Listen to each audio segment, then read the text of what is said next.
ಓಂ ಶ್ರೀ ಗುರುಭ್ಯೋ ನಮಃ. ಹರಿ ಓಂ ಅಗ್ನಿಮೀಳೆ ಪುರೋಹಿತಂ ಯಜ್ಞಸ್ಯ ದೇವಮೃತ್ವಿಜಂ ಹೋತಾರಂ ರತ್ನಧಾತಮಂ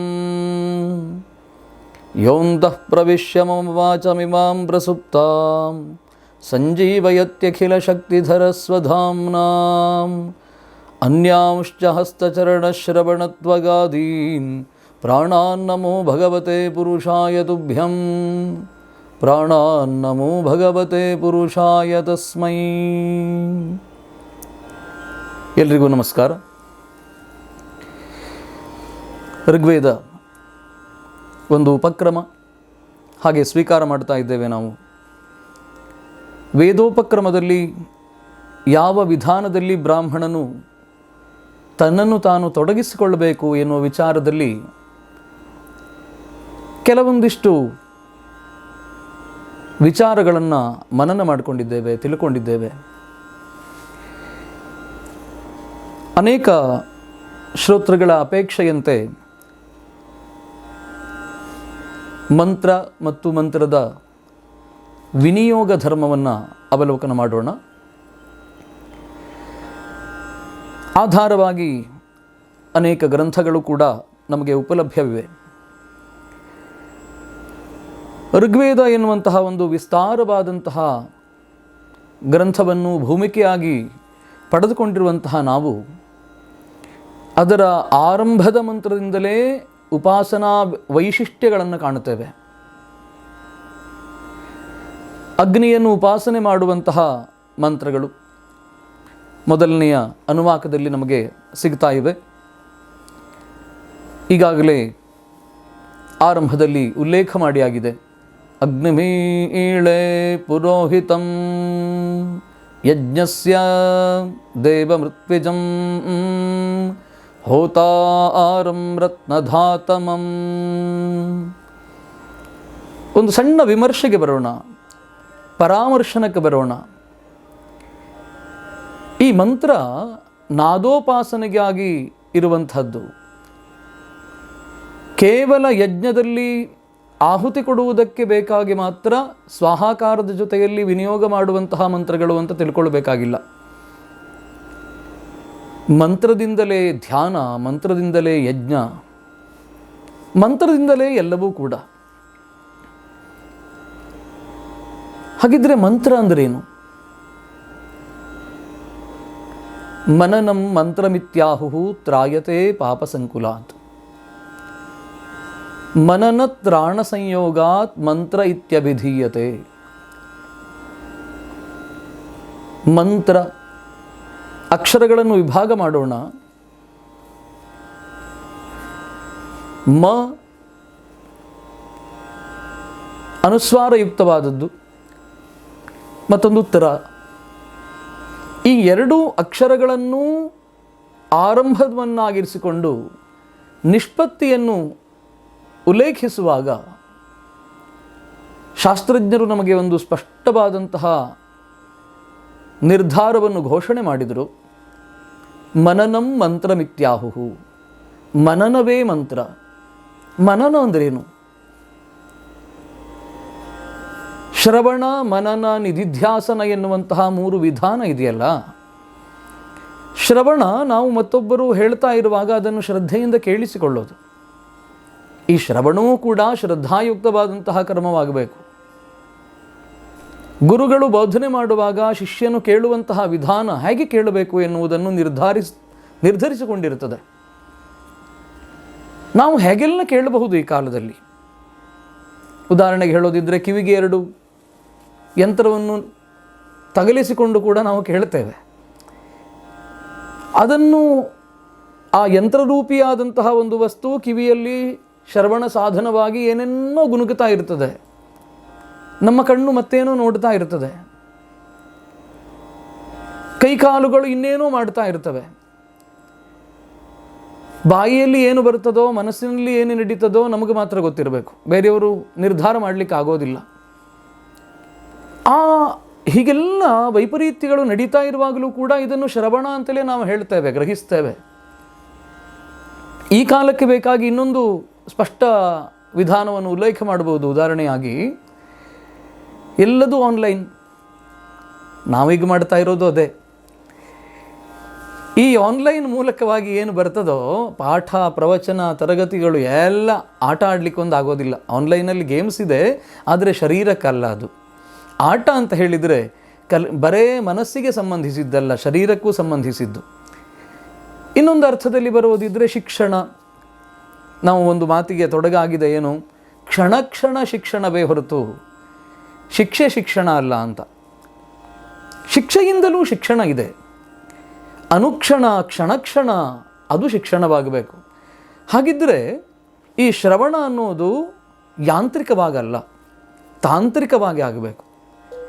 ಹೇಗೆ ತಾಂತ್ರಿಕವಾಗಿ ಆಗಲಿಕ್ಕೆ ಸಾಧ್ಯ? ನಾವು ಯಾವುದನ್ನು ಕೇಳಲಿಕ್ಕೆ ತೊಡಗಿದ್ದೇವೋ ಅದನ್ನು ಅತ್ಯಂತ ಆಸಕ್ತಿಯಿಂದ ಕೇಳೋದು. ನಾವು ಅಧ್ಯಯನ ಮಾಡುವಾಗ ನಮ್ಮ ಗುರುಗಳು ಒಂದು ಮಾತು ಹೇಳ್ತಿದ್ರು, ಎಲ್ಲಾದರೂ ಸರಿ, ಯಾರಾದರೂ ಸರಿ, ಹೇಗಾದರೂ ಸರಿ, ಏನೋ ಒಂದು ಬೋಧನೆ ಮಾಡ್ತಾರೆ ಅಂತ ಆದರೆ ವಿನಮ್ರತೆಯಿಂದ ಅದನ್ನು ಕಲಿತುಕೊಂಡು ಬಿಡಪ್ಪ. ಆ ಕಲಿತುಕೊಳ್ಳುವುದಕ್ಕೆ ಬೇಕಾದ ಒಂದಿಷ್ಟು ಸಾಧನ ಇದೆಯಲ್ಲ, ಶ್ರದ್ಧಾ, ಸ್ವನಿಯಂತ್ರಣ, ಸಹನಶೀಲತೆ, ಆ ವಿಷಯದ ಕುರಿತಾಗಿ ಆಸಕ್ತಿಯಿಂದ ಕೇಳೋದು, ಮತ್ತೇನು ಮಾಡಬೇಕಾಗಿಲ್ಲ. ಯಾರೋ ಒಂದು ವಿಚಾರವನ್ನು ಮಂಡನೆ ಮಾಡ್ತಾರೆ ಅಂತ ಆದರೆ ಅದನ್ನು ಕಿವಿಯಾರೆ ಕೇಳೋಣ. ಕಿವಿಯಾರೆ ಕೇಳೋದು ಅಂದರೆ ಮತ್ತೆ ಮತ್ತೆ ಇದು ಹೇಗೆ ನಿರ್ಧಾರ ಮಾಡಬೇಕು ಅಂತ ಗೊಂದಲ ಆಗುತ್ತೆ. ಕಿವಿಯಾರೆ ಕೇಳೋದು ಅಂತ ಹೇಳಿದರೆ ಒಂದು ಉದಾಹರಣೆ ಕೊಡಬಹುದು. ನಮಗೆ ಅತ್ಯಂತ ಪ್ರಿಯನಾದ ಒಬ್ಬ ಹೀರೋ ಇರ್ತಾನೆ. ಈ ಹೀರೋ ಅನ್ನೋದಕ್ಕೆ ಏನು ಅರ್ಥ ಅವರವರೇ ನಿರ್ಧಾರ ಮಾಡಿಕೊಳ್ಳಿ, ನಾನು ಆ ತಂಟೆಗೆ ಬರೋದಿಲ್ಲ. ಯಾಕಂದರೆ ಹೀರೋ ಅಂತ ಇಂಗ್ಲೀಷಲ್ಲಿ ಏನು ಹೇಳ್ತಾರೆ ಅದನ್ನು ನಾವು ನಾಯಕ ಅಂತ ಹೇಳ್ತೇವೆ. ಆದರ್ಶಪ್ರಾಯನಾದವನು ನಾಯಕನಾಗಿರಬೇಕು ನಮ್ಮ ನಿರ್ಧಾರದ ಪ್ರಕಾರ. ಅಲಂಕಾರ ಶಾಸ್ತ್ರ ನಮ್ಮ ಹಿನ್ನೆಲೆಯಲ್ಲಿ ಇರೋದರಿಂದ ಆ ಶಾಸ್ತ್ರದಲ್ಲಿ ನಾಯಕ ಲಕ್ಷಣ ಇದೆ, ನಾಯಿಕಾ ಲಕ್ಷಣ ಕೂಡ ಇದೆ. ಅದನ್ನು ಉಲ್ಲೇಖ ಮಾಡ್ತಾರೆ. ಧೀರೋದ್ಧಾತ ನಾಯಕ, ಧೀರ ಉದ್ಧತ ನಾಯಕ, ಅನೇಕ ವಿಧಾನ ಇದೆ ನಾಯಕರ ಗುಣಲಕ್ಷಣಗಳನ್ನು ಹೇಳುವುದಕ್ಕೆ. ಅದನ್ನೆಲ್ಲ ಒಂದು ಕಡೆ ಸಂಗ್ರಹ ಮಾಡೋಣ. ಆಮೇಲೆ ಈಗ ನಾಯಕನು ಎನ್ನುವವನು ಆದರ್ಶಪ್ರಾಯನಾಗಬೇಕು, ಅನುಸರಣಶೀಲನಾಗಿರಬೇಕು. ನಾವು ರಾಮಾಯಣವನ್ನು ತಿಳಿದವರೆಲ್ಲ ಹೇಳೋದೇನು, ರಾಮಾಯಣ ಎನ್ನುವ ಒಂದು ಕಥೆಗೆ ನಾಯಕನಿದ್ದರೆ ಅದು ರಾಮ, ರಾವಣ ಅಲ್ಲವಲ್ಲ. ರಾವಣ ಎನ್ನುವವನು ಪ್ರತಿನಾಯಕನೋ ಖಳನಾಯಕನೋ ಆಗಬಹುದು. ಮಹಾಭಾರತ ಎನ್ನುವ ಒಂದು ಕಥಾನಕವನ್ನು ತಗೊಂಡ್ರೆ ಅದಕ್ಕೆ ಯುಧಿಷ್ಠಿರನು ನಾಯಕ, ದುರ್ಯೋಧನನು ಪ್ರತಿನಾಯಕ, ಖಳನಾಯಕ ಅಂತ ಪೂರ್ತಿ ಅಲ್ಲ, ಆದರೆ ಅವನು ಪ್ರತಿನಾಯಕ. ಕೃಷ್ಣ ಕಥಾ ಅಂತ ತೆಗೆದುಕೊಂಡರೆ ಕೃಷ್ಣನು ನಾಯಕ, ಕಂಸನು ಖಳನಾಯಕ, ದುಷ್ಟ ಚಾರಿತ್ರ್ಯ ಉಳ್ಳವನಾದ್ದರಿಂದ ಖಳನಾಯಕ ಅಂತ. ಹೀಗೆ ಯಾವುದು ಅನುಸರಣೀಯವೋ, ಯಾವುದನ್ನು ಅನುಸಂಧಾನ ಮಾಡಬೇಕೋ ಆ ಕುರಿತಾಗಿ ನಮಗೆ ಒಂದು ಸರಿಯಾದ ಲಕ್ಷ್ಯವನ್ನು ಯಾವನು ತೋರಿಸಿಕೊಡ್ತಾನೋ ಅವನು ನಾಯಕನಾಗುತ್ತಾನೆ. ಆದರೆ ಈಗ ಹೀರೋ ಅಂತ ಹೇಳ್ತೇವಲ್ಲ, ಈ ಹೀರೋಗಳೆಲ್ಲ ಯೋಚನೆ ಮಾಡಿಕೊಳ್ಳಿ. ನಮ್ಮ ಭಾರತದ ಗಡಿ ಪ್ರಾಂತದಲ್ಲಿ ಯುದ್ಧ ನಡೆಯುತ್ತೆ. ಆ ಯುದ್ಧದಲ್ಲಿ ಅತ್ಯಂತ ಧೀರತೆಯಿಂದ, ಶೌರ್ಯದಿಂದ ದೇಶವೇ ತನ್ನ ಪ್ರಾಣ ಅಂತ ಸ್ವಪ್ರಾಣವನ್ನು ತ್ಯಾಗ ಮಾಡ್ತಾನೆ ಒಬ್ಬ ಅಲ್ಲ, ಅಸಂಖ್ಯ ಯೋಧರು. ಆ ಯೋಧರ ಕಥೆಯನ್ನು ಆಧಾರವಾಗಿರಿಸಿಕೊಂಡು ನಾವು ನೋಡುವ ಚಲಚಿತ್ರದಲ್ಲಿ ಯಾರೋ ಒಂದಿಷ್ಟು ಹೀರೋಗಳು ನಟನೆ ಮಾಡ್ತಾರೆ. ನಾವು ಹೇಳೋದೇನು, ಈ ಹೀರೋಗಳು ಅಂತ ನಟರಿದ್ದಾರಲ್ಲ ಅವರು ನಟರು ಹೊರತು ಹೀರೋಗಳಲ್ಲ. ನಾನು ನಿರ್ಧಾರ ಮಾಡಲಿಕ್ಕೆ ಬರಬೇಕಾಗದದ್ದು ಇದನ್ನು. ಹಾಗಾಗಿ ಮತ್ತೊಮ್ಮೆ ಅದನ್ನು ಒತ್ತಿ ಹೇಳ್ತೇನೆ, ಇವರು ನಟರೇ ಹೊರತು ಹೀರೋ ಅಲ್ಲ. ಹೌದು ಅಲ್ವೋ ಯೋಚನೆ ಮಾಡಿಕೊಳ್ಳಿ. ನಾನು ಹೇಳಿದ್ದನ್ನು ಒಪ್ಕೊಳ್ಬೇಕು ಅಂತಿಲ್ಲ. ಇವರು ಹೀರೋಯಿಸಮ್ಮು ನಾವು ಇಷ್ಟಪಡ್ತೇವೆ. ಅವನು ಹೀಗೆ ಮಾಡ್ದ, ಹಾಗೆ ಮಾಡ್ದ, ಅವನ ಕೇಶವಿನ್ಯಾಸವನ್ನು ಅನುಸಂಧಾನ ಮಾಡ್ತೇವೆ, ಅವನು ವಸ್ತ್ರ ಹಾಕ್ಕೊಂಡಿದ್ದನ್ನು ಅನುಸಂಧಾನ ಮಾಡ್ತೇವೆ, ಇನ್ನೇನೇನೋ ನನ್ನ ಹತ್ರ ಹೇಳಲಿಕ್ಕಾಗೋದಿಲ್ಲ, ಅದೆಲ್ಲ ಎಲ್ರಿಗೂ ಗೊತ್ತಿರೋ ವಿಚಾರ. ಹಾಗಾಗಿ ಇದನ್ನೆಲ್ಲ ಅನುಸಂಧಾನ ಮಾಡ್ತಾ ಅವನು ನನ್ನ ಮೆಚ್ಚಿನ ಹೀರೋ ಅಥವಾ ನೆಚ್ಚಿನ ಹೀರೋ ಅಂತ ಆಗಿರ್ತಾನಲ್ಲ, ಅವನು ನಟಿಸಿದ ಯಾವುದೋ ಒಂದು ಚಿತ್ರವನ್ನು ನೋಡ್ತಾ ಇರುವಾಗ ಅಲ್ಲಿ ಬರುವಂತಹ ಶಬ್ದವನ್ನು ಕೇಳಿ ಕೇಳಿ ಕೇಳಿ ಕೇಳಿ ನಾವು ಅದರ ಒಳಗೆ ಹೋಗ್ತೇವೆ. ಆಗ ನಮಗೆ ಆಚೀಚೆ ಪರಿಸರದಲ್ಲಿ ಏನಾಗುತ್ತದೋ ಅಂತ ಗೊತ್ತಾಗೋದಿಲ್ಲ, ನಮ್ಮನ್ನು ಯಾರು ಕರೆದರೂ ಗೊತ್ತಾಗೋದಿಲ್ಲ, ಬಂದು ಮೈ ಅಲ್ಲಾಡಿಸಿದ್ರು ಮಾತ್ರ ಆಗ ಸಿಟ್ಟಿನಿಂದ ತಿರುಗಿ ನೋಡ್ತೇವೆ. ಅಂದರೆ ನಮಗೆ ಎಲ್ಲಿ ಇಷ್ಟ ಇದೆಯೋ ಅಲ್ಲಿ ನಾವು ಏಕಾಗ್ರತೆಯನ್ನು ಸಾಧಿಸಿಕೊಳ್ಳಲಿಕ್ಕೆ ಈಗಲೂ ಸಮರ್ಥರು ಅಂತ ಆಯಿತು. ಏಕಾಗ್ರತೆ ದೈವಿಕ ಸ್ವತ್ತಲ್ಲ, ಪರರ ಸ್ವತ್ತಲ್ಲ. ಪಕ್ಕದ ಮನೆಯಲ್ಲಿ ಆಗುವಂತಹ ಧ್ವನಿಯೋ ಶಬ್ದವೋ ನಮಗೆ ಏಕಾಗ್ರತಾ ಭಂಗವನ್ನು ಉಂಟು ಮಾಡೋದಿಲ್ಲ. ಆದರೆ ಏಕಾಗ್ರತೆಯ ಭಂಗಕ್ಕೆ ಕಾರಣ ನಾವೇ ಇದ್ದೇವೆ. ಇದನ್ನು ಸ್ಪಷ್ಟ ಮಾಡಬೇಕು. ಅದಕ್ಕೆ ಈ ಉದಾಹರಣೆ ಕೊಟ್ಟಿದ್ದು. ನಮಗಿಷ್ಟವಾದ ಯಾವುದೋ ಒಂದು ಪುಸ್ತಕ, ಯಾವುದೋ ಒಬ್ಬ ಕಾದಂಬರಿಕಾರ ಯಾವುದನ್ನೋ ಬರೆದಿರ್ತಾನೆ, ಅತ್ಯಂತ ರಮಣೀಯವಾಗಿ ವರ್ಣನೆ ಮಾಡ್ತಾನೆ. ಅದನ್ನು ಓದುತ್ತಾ ಎಷ್ಟು ತನ್ಮಯರಾಗ್ತೇವೆ ನಾವು ಅಂದರೆ ನಮಗೆ ಆಚೀಚಿನ ಪರಿವೇ ಇರೋದಿಲ್ಲ. ಈ ರೀತಿಯಲ್ಲಿ ಶ್ರವಣವೂ ಇರಬೇಕು. ಒಂದು ಸಮರ್ಪಣಾ ಭಾವ ಇಲ್ಲದೆ ಇದ್ದರೆ ಯಾವುದೂ ಸಾರ್ಥಕವಲ್ಲ. ಎಲ್ಲ ಕ್ರಿಯೆಯೂ ಹಾಗೆ. ಏಕಾಗ್ರತೆ ಇಲ್ಲದೆ ಯಾವುದನ್ನೂ ಸಾಧಿಸಲಿಕ್ಕೆ ಅಸಾಧ್ಯವಾದದ್ದು, ಯಾವುದೂ ಸಾಧಿತವಲ್ಲ. ಇತ್ತೀಚೆಗೆ ನಾವು ಬಹಳ ಆಟಗಳನ್ನು ನೋಡ್ತೇವೆ. ಪಾಶ್ಚಾತ್ಯರು ನಮಗೆ ಕೊಟ್ಟಂತಹ ಒಂದು ದೊಡ್ಡ ಬಳುವಳಿ ಕ್ರಿಕೆಟ್ ಅಂತ ಒಂದು ಇದೆಯಲ್ಲ. ಯಾರೋ ಒಬ್ಬನು ಕೇಳಿದ್ನಂತೆ ನನಗೆ, ಇತ್ತೀಚೆಗೆ ಒಬ್ಬರು ಹೇಳಿದರು, ಈ ವಾಟ್ಸಪ್ಪಲ್ಲಿ ಒಂದು ಒಳ್ಳೆ ಜೋಕ್ ಹರಿದಾಡ್ತಾ ಇದೆ ನೋಡಿ, ಎಷ್ಟು ತಮಾಷೆಯಾಗಿದೆ ಅಂತ. ವಿಷಯ ಇಷ್ಟೇ, ಒಬ್ಬ ಆತ ಚಿಕ್ಕ ಹುಡುಗ ಅವನ ತಂದೆಯನ್ನು ಕೇಳ್ತಾನೆ, ನೋಡಪ್ಪ ನೀನು ನನಗೆ ಬೈದು ಹೇಳ್ತಿ, ಇದನ್ನು ಅಭ್ಯಾಸ ಮಾಡು, ಏನು ಔಟ್ ಆಫ್ ಔಟ್ ಸ್ಕೋರ್ ಮಾಡು, 100ಗೆ 100 ಬರಬೇಕು, ಆದರೂ ಕಡಿಮೆ ಅಂತ ಅನಿಸುತ್ತೆ. ಇಷ್ಟೆಲ್ಲ ಒತ್ತಾಸೆ ಮಾಡಿ ನನ್ನ ತಲೆ ಮೇಲೆ ಕೂತ್ಕೊಳ್ತೀಯಲ್ಲ, ನಾನು ಒಂದು ವಿಚಾರ ಕೇಳ್ತೀನಿ, ನನಗೆ ಸ್ಪಷ್ಟ ಉತ್ತರ ಬೇಕು. ಗೋಲ್ಡ್ ಮೆಡಲ್ ತಗೊಂಡು ಎಲ್ಲ ಕಡೆ ರ್ಯಾಂಕ್ ಬಂದ ಒಬ್ಬ ವಿದ್ಯಾರ್ಥಿ ಅವನ ಅತ್ಯಂತ ಗರಿಷ್ಠವಾದಂತಹ ಸ್ಯಾಲರಿ ಏನು ತಗೊಳ್ತಾನೆ, ಅದರ 100 ಪಟ್ಟು ಸ್ಯಾಲರಿಯನ್ನು ಒಬ್ಬಾತ ಕ್ರಿಕೆಟ್ ಬ್ಯಾಟ್ಸ್ಮನ್ ಗಳಿಸ್ತಾನೆ, ವಿರಾಟ್ ಕೊಹ್ಲಿ. ಹಾಗಾಗಿ ಅವನು ಒಂದು ಕೈಲಿ ಪುಸ್ತಕ ತೋರಿಸ್ತಾನೆ, ಇನ್ನೊಂದು ಕೈಲಿ ಬ್ಯಾಟ್ ತೋರಿಸ್ತಾನೆ. ನಾನು ಈ ಕೈ ತಗೊಳ್ಳೋ ಅಂತ ಕೇಳಿದ. ಅದಕ್ಕೆ ಅಪ್ಪ ಗಲಿಬಿಲಿ ಆದ ಅನ್ನೋದು ಜೋಕು. ನಗುತ್ತೀರೋ ಅಳ್ತೀರೋ ನಿಮಗೆ ಬಿಟ್ಟಿದ್ದು, ನನಗಂತೂ ನಗು ಬಂದಿಲ್ಲ, ಬರೋದೂ ಇಲ್ಲ. ಯಾಕಂದರೆ ಈಗ ಒಂದು ಪ್ರಶ್ನೆ ಕೇಳೋಣ. ಈಗ ಒಬ್ಬ ಆಟಗಾರ, ಕ್ರಿಕೆಟಿಗ, ವಿರಾಟ್ ಕೊಹ್ಲಿಯೇ ಇರಬಹುದು, ಅವನು ಏಕಾಗ್ರತೆಯನ್ನು ಬಿಟ್ಟು ಅವಿರತವಾದಂತಹ ಪ್ರಯತ್ನವನ್ನು ಬಿಟ್ಟು ಈ ಗಳಿಕೆಯನ್ನು ಮಾಡಲಿಕ್ಕೆ ಸಾಧ್ಯ ಆಯಿತೇನು? ಹಾಗೇನಾದರೂ ಆಗೋದಿದ್ದರೆ ಬ್ಯಾಟ್ ಹಿಡಿದವರೆಲ್ಲರೂ ವಿರಾಟ್ ಕೊಹ್ಲಿನೇ ಆಗಿರಬೇಕು. ಹಾಗಾಗೋದಿಲ್ವಲ್ಲ.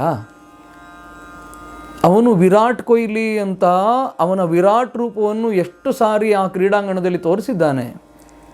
ಹೀರೋ ಅಂತಲ್ಲ, ಇದೆಲ್ಲ ಹೀರೋ ಅಲ್ಲ. ಹೀರೋ ಅಂದರೆ ಏನು? ಯಾವನು ಸ್ವಾರ್ಥವನ್ನು ತ್ಯಾಗ ಮಾಡಿ ರಾಷ್ಟ್ರಹಿತವನ್ನು ಪರಹಿತವನ್ನು ಸಾಧಿಸ್ತಾನೋ ಅವನು ಹೀರೋ ಆಗುತ್ತಾನೆ.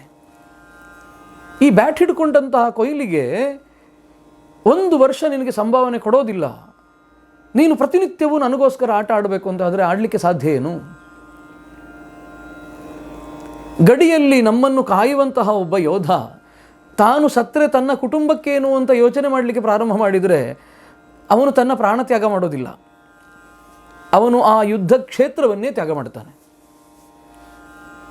ಹಾಗೆ ಅನುಸಂಧಾನಕ್ಕೆ ಯೋಗ್ಯವಾದದ್ದು, ಅನುಸ್ಮರಣೀಯವಾದಂತಹ ಗುಣಗಳಿದ್ದರೆ ಅದು ಶ್ರೇಷ್ಠವಾದದ್ದು.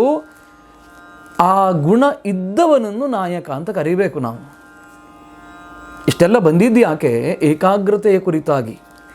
ಯಾವುದೇ ಆದರೂ ಕೂಡ ಅದು ವಿದ್ಯೆಯೇ ಆಗಿದೆ. ಹೇಳಿಕೊಡುವವನು ಪಂಡಿತನೋ ಪಾಮರನೋ ಯಾವ ಜಾತಿಯವನು ಅಂತ ಕೇಳಬಾರದು. ಶಂಕರಾಚಾರ್ಯರು ಕೂಡ ಅದನ್ನು ಹೇಳ್ತಾರೆ. ಚಾಂಡಾಲನೇ ಆದರೂ ಸರಿ, ಅವನು ಮಾಡುವಂತಹ ಉದ್ಯೋಗದಲ್ಲಿ ನಮಗೆ ಆಸಕ್ತಿ ಇದೆ, ಅದನ್ನು ತಿಳಿದಿರಬೇಕು, ಮಾಡಬೇಕು ಅಂತಲ್ಲ, ತಿಳಿದಿರಬೇಕು ಅಂತಾದರೆ ಅವನಿಗೆ ವಿನೀತರಾಗಿರೋದು ಅನಿವಾರ್ಯ. ಒಬ್ಬ ಚರ್ಮಕಾರ ಚರ್ಮದಿಂದ ಅನೇಕ ಬಗೆಯ ವಸ್ತುಗಳನ್ನು ಸುಂದರವಾಗಿ ಹೆಣೆದು ತೋರಿಸ್ತಾನೆ, ನಮಗೆ ಬರೋದಿಲ್ವಲ್ಲ. ಒಬ್ಬಾತ ಸರಸರನೆ ಮರ ಏರ್ತಾನೆ, ನೋಡುವಾಗ ನಮಗೆ ಬಹಳ ಸುಲಭ ಅಂತ ಅನ್ನಿಸ್ತದೆ. ಆದರೆ ಅರ್ಧ ಮರ ಏರಿದ ಮೇಲೆ ಕೆಳಗೆ ಬರಲಿಕ್ಕೂ ಆಗೋದಿಲ್ಲ, ಮೇಲೆ ಹೋಗ್ಲಿಕ್ಕೂ ಆಗೋದಿಲ್ಲ. ಮತ್ತೊಬ್ಬರು ಏಣಿ ಹಾಕಿ ನಮ್ಮನ್ನು ಇಳಿಸಬೇಕು, ಆಗ ಗೊತ್ತಾಗತ್ತೆ ಅವರ ಶ್ರಮ ಏನು ಅಂತ. ಯಾವುದೇ ಆದರೂ ವಿದ್ಯೆ ಅಲ್ಲದೆ ಇರುವಂಥದ್ದು ಪ್ರಪಂಚದಲ್ಲಿ ಇಲ್ಲ. ಆ ವಿದ್ಯೆಯನ್ನು ನಾವು ಗ್ರಹಿಸಬೇಕು, ಸ್ವಲ್ಪ ತಿಳಿದುಕೊಳ್ಳಬೇಕು ಅಂತಾದರೆ ಒಂದು ಮಟ್ಟದ ಶರಣಾಗತಿ ಅಗತ್ಯ ಅಂತ ಹೇಳಲಿಕ್ಕೆ ಬರ್ತಾ ಇದ್ದವನು ನಾನು. ಹಾಗಾಗಿಯೇ ಶ್ರವಣ ಅತ್ಯಂತ ಶುದ್ಧವಾಗಿದ್ದರೆ ನಮಗೆ ಮನನ ಅಂದ್ರೇನು, ಮನನದ ವ್ಯಾಪ್ತಿ ಏನು, ಮನನದಿಂದ ಏನು ಸಾಧ್ಯ ಅನ್ನೋದು ಅರ್ಥ ಆಗಲಿಕ್ಕೆ ಸಾಧ್ಯ. ಶ್ರವಣವೇ ಶುದ್ಧವಲ್ಲದೆ ಇದ್ದರೆ ಮನನ ಹೇಗೆ ಅರ್ಥ ಆಗಬಹುದು? ಇದನ್ನು ಸ್ಥಾಪನೆ ಮಾಡಬೇಕಿತ್ತು. ಆಗ ಅದಕ್ಕೋಸ್ಕರ ಇಷ್ಟು ಪೀಠಿಕೆ ಹಾಕಬೇಕಾಯಿತು.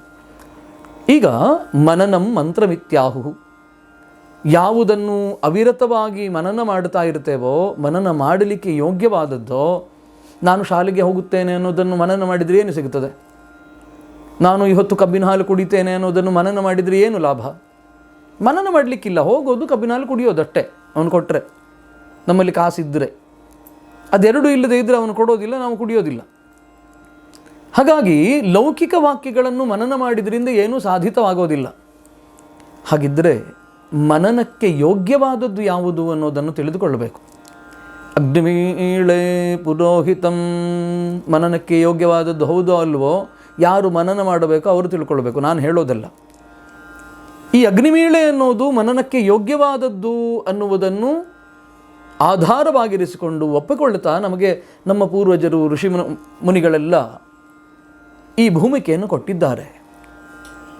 ಆದರೆ ನಮ್ಮ ಮೇಲೆ ಒತ್ತಡ ಏನು ಹೇರಿಲ್ಲ, ಇದನ್ನು ನೀನು ಹೇಳಲೇಬೇಕು ಅಂತ ಹೇಳಲಿಲ್ಲ.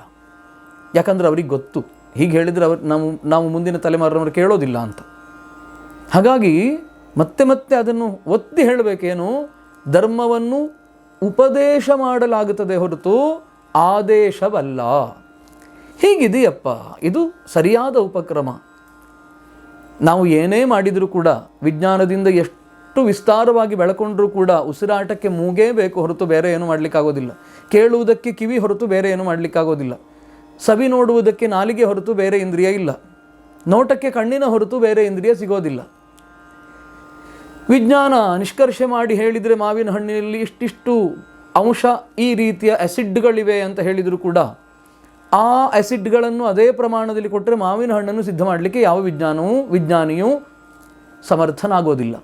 ಹಾಗಿದ್ದರೆ ವಿಜ್ಞಾನ ಒಂದು ಅಂಶವನ್ನು ತಿಳಿದುಕೊಳ್ಳಬೇಕು. ಈ ಆಧುನಿಕ ವಿಜ್ಞಾನ ಏನಿದೆ ಇದು ಇರುವುದರಲ್ಲಿರುವಂತಹ ವೈವಿಧ್ಯತೆಯನ್ನು ತೋರಿಸಿಕೊಡುತ್ತದೆ ಹೊರತು ಇರದೇ ಇರುವ ವಸ್ತುವನ್ನು ಹೇಳಲಿಕ್ಕೆ ಸಾಧ್ಯವೇ ಇಲ್ಲ. ನಮ್ಮಲ್ಲಿ ಒಂದು ವಿಜ್ಞಾನ ಇದೆ, ವೇದ ವಿಜ್ಞಾನ ಅಂತ. ಇದು ವಿಶಿಷ್ಟ ಜ್ಞಾನ ವಿಜ್ಞಾನ. ಈ ವಿಜ್ಞಾನ ಏನು ಹೇಳ್ತಾ ಇದೆ ಅಂತ ಕೇಳಿದರೆ, ನೀನು ಎಲ್ಲಿಂದ ಬಂದೆ, ಹೇಗೆ ಬಂದೆ, ಬಂದವನು ಹೇಗೆ ಹೋಗಬೇಕು, ಬಂದಲ್ಲಿಗೆ ಹೋಗಬೇಕು ಅಂತಾದರೆ ಅದರ ಕುರಿತಾಗಿ ಹಿಮ್ಮುಖ ಚಲನೆಯಿಂದ ನಿನ್ನನ್ನು ನೀನು ನೋಡ್ತಾ ಹೋಗು ಅಂತ ಹೇಳುವುದು ಇದು ವಿಶಿಷ್ಟ ಜ್ಞಾನ ವಿಜ್ಞಾನ. ವಿಪರೀತ ಜ್ಞಾನ ಅಲ್ಲ. ವಿಪರೀತ ಜ್ಞಾನ ಬೇರೆ, ವಿಶಿಷ್ಟ ಜ್ಞಾನ ಬೇರೆ. ಹಾಗಾಗಿಯೇ ಮನನದಿಂದ ಮಂತ್ರದ ರಹಸ್ಯವನ್ನು ತಿಳಿದುಕೊಳ್ಳಬಹುದು ಹೊರತು ಬರೇ ಶ್ರವಣದಿಂದ ಆಗೋದಿಲ್ಲ. ಮನನಂ ಮಂತ್ರಮಿತ್ಯಾಹು ತ್ರಾಯತೆ ಪಾಪಸಂಕುಲಾತ್. ಯಾವ ಶಬ್ದಪುಂಜಗಳನ್ನು ನಾದರೂಪಿಯಾದಂತಹ ವಿಧಾನದಲ್ಲಿ, ನಾದೋಪಾಸನಾ ವಿಧಾನದಲ್ಲಿ ಪುನಃ ಪುನಃ ಪುನಃ ಪುನಃ ಪುನಃ ಪುನಃ ಮನನ ಮಾಡಿ ಮಾಡಿ ಮಾಡಿ ಮನನ ಮಾಡುವುದರಿಂದ ಯಾವ ಶಬ್ದಗಳು ನಮ್ಮ ಆಂತರ್ಯದಲ್ಲಿ ಉದ್ಭವವಾಗಬಹುದಾದ ಪಾಪಗಳನ್ನು ನಾಶ ಮಾಡಿಬಿಡುತ್ತದೋ ಅವು ಮಂತ್ರಗಳು. ತ್ರಾಯತೆ ಪಾಪ ಸಂಕುಲಾತ್. ಪಾಪ ಸಂಕುಲಗಳಿಂದ ಯಾವುದು ನಮ್ಮನ್ನು ರಕ್ಷಣೆ ಮಾಡುತ್ತದೋ, ಯಾವುದನ್ನು ಅವಿರತವಾಗಿ ಮನನ ಮಾಡುವುದರಿಂದಲಾಗಿ ಅದು ಮಂತ್ರವಾಗಿದೆ. ಮನನ ತ್ರಾಣ ಸಂಯೋಗಾತ್ ಮಂತ್ರ ಇತ್ಯಭಿಧೀಯತೆ. ಮಂತ್ರ ಅಂತ ಹೇಳೋದು ಮನನ ಮತ್ತು ತ್ರಾಣ ಎರಡರ ಸಂಯುಕ್ತವಾದಂತಹ ಆಶಯದಿಂದಲಾಗಿ. ಹಾಗಾಗಿ ನಾವು ಮಂತ್ರವನ್ನು ಉದ್ಘೋಷ ಮಾಡಿದರೆ ಸಾಕೆ ಅಥವಾ ಯಜ್ಞ ಮಾಡಿದರೆ ಸಾಕೆ ಅಂತ ಕೇಳಿದರೆ ಯಾವುದೂ ಸಾಲದು.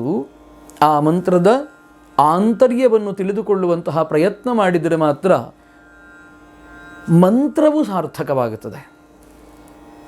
ನಾವು ಅಧ್ಯಯನ ಮಾಡಿದ್ದು ಅರ್ಥಪೂರ್ಣವಾಗುತ್ತದೆ.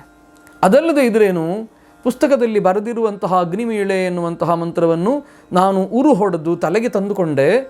ಹಾಗೆ ಮತ್ತೊಬ್ಬರು ಹೇಳಿದರು, ಈ ಅಗ್ನಿಮೀಳೆ ಮಂತ್ರದಿಂದ ಇಷ್ಟೆಲ್ಲ ವಿನಿಯೋಗ ಮಾಡಬಹುದು, ಹೀಗೆ ಯಜ್ಞ ಮಾಡಿದರೆ ಹಾಗೆ ಹೇಳಿದರೆ ಇಂತಹ ಫಲ, 10 ಸಾರಿ ಹೇಳಿದರೆ ಒಂದು ರೀತಿಯ ಫಲ, 1008 ಸಾರಿ ಹೇಳಿದರೆ ಮತ್ತೊಂದು ಫಲ, ಕೋಟಿ ಕೋಟಿ ಸಂಖ್ಯೆಯಲ್ಲಿ ಜಪ ಮಾಡಿದರೆ ಇನ್ನೊಂದು ಫಲ ಅಂತ ಹೇಳಿದರೆ ಕಣ್ಣು ಮುಚ್ಚಿಕೊಂಡು ಅರ್ಥಾನುಸಂಧಾನವಿಲ್ಲದೆ ಅಗ್ನಿಮೀಳೆ ಎನ್ನುವುದಕ್ಕೆ ಪದಾರ್ಥ ಏನು, ಆಂತರ್ಯದ ಅರ್ಥ ಏನು, ನಿಜವಾದ ರಹಸ್ಯ ಅರ್ಥ ಏನು, ಅದೇನನ್ನೂ ಚಿಂತನೆ ಮಾಡದೆ ಉರು ಹೊಡೆದು ಹಾಗೆ ಹೇಳೋದಿದೆಯಲ್ಲ, ಗಿಳಿಪಾಠ ಅಂತ ಹೆಸರಿದಕ್ಕೆ.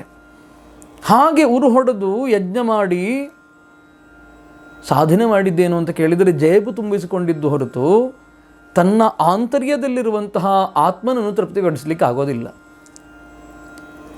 ಆತ್ಮನ ತೃಪ್ತಿಯನ್ನು ಕಾಣಬೇಕು ಅಂತಾದರೆ ಈ ದಕ್ಷಿಣ, ದಾನ ಇತ್ಯಾದಿಗಳನ್ನೆಲ್ಲ ವರ್ಜನೆ ಮಾಡ್ತಾ, ದಕ್ಷಿಣೆ ಕೊಟ್ಟರೂ ಸರಿ, ದಾನ ಮಾಡಿದರೂ ಸರಿ, ಹೇಗಿದ್ದರೂ ಸರಿ, ಈ ಅಗ್ನಿಮೇಳೆ ಎನ್ನುವುದನ್ನು ಪುನಃ ಪುನಃ ಅನುಸಂಧಾನ ಮಾಡುತ್ತಾ ಈ ಅಗ್ನಿಮೇಳೆ ಎನ್ನುವಂತಹ ಪದಪುಂಜಗಳ ಸ್ವರೂಪ ಜ್ಞಾನವನ್ನು ತಾನು ಹೊಂದಬೇಕು ಅಂತ ಅಂತರ್ಮುಖಿಯಾಗಬೇಕು. ಅದು ಮನನ. ಈ ರೀತಿಯ ಮನನದ ಉಪಕ್ರಮದಿಂದ ಕೆಲವರು ಕೇಳಬಹುದು, ಇಷ್ಟೆಲ್ಲ ಹೇಳ್ತೀರಿ, ನೀವು ಮಾಡಿದ್ದೀರೋ ಅಂತ. ನಾನು ಇಲ್ಲಿವರೆಗೆ ಮಾಡಿಲ್ಲ, ಇನ್ನು ಮುಂದೆ ಮಾಡಬೇಕು ಅಂತಿದೆ. ಎಷ್ಟೋ ಸಾರಿ ಹಾಗಾಗುತ್ತದೆ. ಏನು, ಉಪದೇಶ ಬೇರೆಯವರಿಗೆ ಮಾಡಲಿಕ್ಕೆ ಬಹಳ ಸುಲಭ, ತಾನು ಮಾಡಲಿಕ್ಕೆ ಬಹಳ ಕಠಿಣವಾಗುತ್ತದೆ. ಇನ್ನೊಂದು, ನಾವೇನಂದುಕೊಳ್ತೇವೆ, ನನ್ನನ್ನು ಯಾರು ಅಷ್ಟು ಸೂಕ್ಷ್ಮದಿಂದ ನೋಡೋದು, ನಾನು ಇದನ್ನು ಮಾಡಿದನೋ ಇಲ್ವೋ ಅಂತ. ಆದರೆ ನನ್ನನ್ನು ನೋಡುವುದಕ್ಕೆ ನನ್ನ ಒಳಗೊಬ್ಬನಿದ್ದಾನೆ, ಆ ಪ್ರಜ್ಞೆ ನನಗಿದೆ. ಹಾಗಾಗಿ ಒಂದಿಷ್ಟು ಮಟ್ಟಿಗೆ ನನ್ನ ಸಾಧ್ಯತೆಯನ್ನು ಅನುಸರಿಸಿಕೊಂಡು ನಾನು ಅಂತರ್ಮುಖಿಯಾಗಬೇಕು ಅನ್ನುವಂತಹ ಭಾವವನ್ನು ಹೊಂದಿದ್ದೇನೆ. ಯಾರು ಒಪ್ಕೊಳ್ತಾರೋ ಬಿಡ್ತಾರೋ ನನಗೆ ಸಂಬಂಧಿಸಿದ ವಿಚಾರ ಅಲ್ಲ. ನಾನು ಸಂಧ್ಯಾವಂದನೆ ಮಾಡ್ತೇನೆ ಅಂತ ಆದರೆ ಅದು ನನಗೆ ಬೇಕಾಗಿ ಹೊರತು ಬೇರೆಯವರು ನೋಡಲಿ ಅಂತಲ್ಲ. ಹಾಗಾಗಿ ನಾನು ಈ ವಿಚಾರವನ್ನು ಮಂಡಿಸುವಂತಹ ಮನಸ್ಸು ಮಾಡಬಹುದು. ಏನು, ಅಹರಹ ಸಂಧ್ಯಾಮುಪಾಸೀತ ಅಂತ ಹೇಳಿದಾಗ ಸಕಾಲದಲ್ಲಿ ಸಂಧ್ಯಾವಂದನೆ ಮಾಡಬೇಕು. ಸಂಧ್ಯಾವಂದನೆ ಅಂತ ಮಾಡುವಾಗ ಮತ್ತೊಬ್ಬರಿಗೆ ಕಣ್ಣಿಗೆ ಬೀಳುವ ಹಾಗೆ ಮಾಡಬೇಕೋ ಅಥವಾ ತನ್ನ ಆಂತರ್ಯದಲ್ಲಿ ಜಪಿಸಬೇಕೋ, ಇದು ನಮ್ಮ ನಿರ್ಧಾರ. ನಾನು ಸಂಧ್ಯಾವಂದನೆ ಮಾಡೋದು ಹೇಗಿರಬೇಕು, ತನಗೆ ಅನುಕೂಲವಾಗಿರಬೇಕೋ ಮತ್ತೊಬ್ಬರ ಕಣ್ಣಿಗೆ ಬೀಳುವ ಹಾಗಿರಬೇಕು, ಇದು ನಾನೇ ನಿರ್ಧರಿಸಬೇಕಾದದ್ದು. ಈ ನೆಲೆಗೆ ನಾವು ಬರಬೇಕು.